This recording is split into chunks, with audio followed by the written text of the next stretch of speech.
Number 6 ranked wide receiver per 247 Sports, Shelton Sampson, Catholic High School, Baton Rouge, Louisiana, 6'4", 181. And you could probably expect, if you're from Baton Rouge, you are committed to play at LSU. So Shelton Sampson, albeit he is the biggest player on this list that we're talking about, he's not necessarily the same way that we were talking about Dickey, but he is a glider. He is a fluid mover.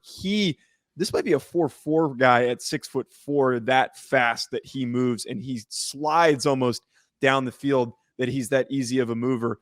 The other thing too that just really stands out to me is the hands. And it's a different type of hands than what we talked about with Dickey. Like, that was more of like an aggressive, like, take the ball out of the air from a defender. I see softness in his hands. I see an ability to just grab the ball out of the air easily. And the first play on his highlight tape that we watched was him extending with his long arms and just letting the ball kind of land into his hands without having to struggle or do anything extra to catch it. So what we're getting with a guy like this, easy mover, gets downfield really easy, lean receiver, and really, really nice hands for a prospect.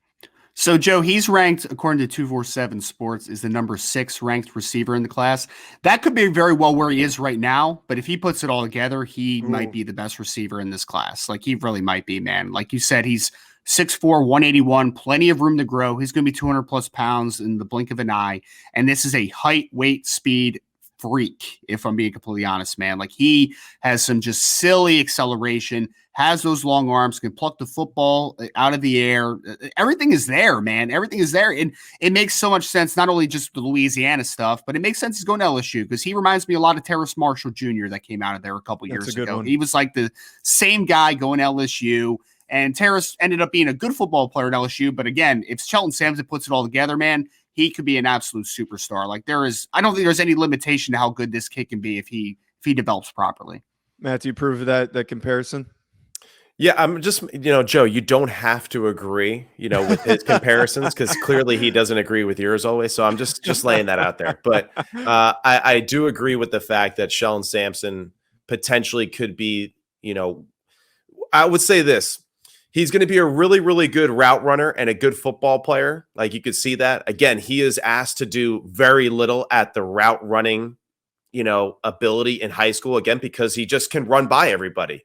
And he is definitely one of those guys, when you watch the highlight, you're like, damn, I wish I had him in school, because you just want to throw bombs to this guy all the time. But tracks the ball extremely well.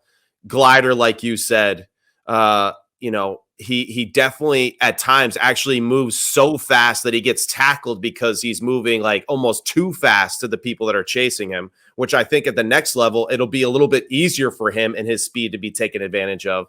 One of the cool things too, that I think, yes, he's going to improve his ability to run routes as he continues to be asked to do more at the next level.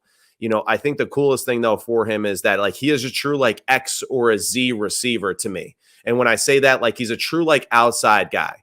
I don't see him like in the inside doing a lot of change of direction stuff like we see Branch and, all that stuff. I see rocket screens from the outside to him potentially, but I see a lot of just like, hey, it's one-on-one in the boundary. He's going to be a completion 75% of the time because of his ability to threaten you deep, or, to just take like easy hitches or slants because the guys are playing so far off of him. And that's something that I think is hugely advantageous for a college, because when you put a guy like him at the X position, which is typically into the short end of the field, you're going to say, all right, are we going to really leave one guy out there to cover him one-on-one, or are we going to put a safety over the top? And then when you put the safety over the top, you're basically saying we have two people to defend one, which now gives the rest of your team and the rest of the field to be taken advantage of. And I think that's something that Shelton really does bring to a football team, is that ability to, force a defense to play a particular way because of his skill set and ability.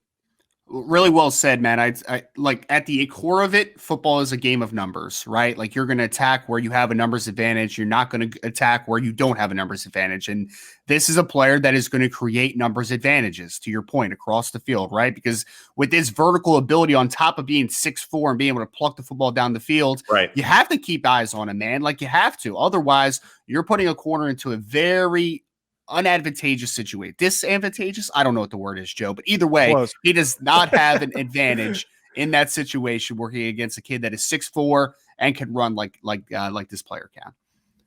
I've got a comparison before we wrap Oh, up. And no, you Oh, can't God, anymore. here we We go. already asked those. I only had. Yeah, I let me only just had hear one. it though. Let me hear it. Okay. I only had one bad one. I think if we're talking about a 6'4" receiver who runs a 4.4 with really soft hands, I think George Pickens is a very fair comparison. I don't think you should hate that one, Ryan. That's not that bad, man. You had a pass on that one. That was pretty good.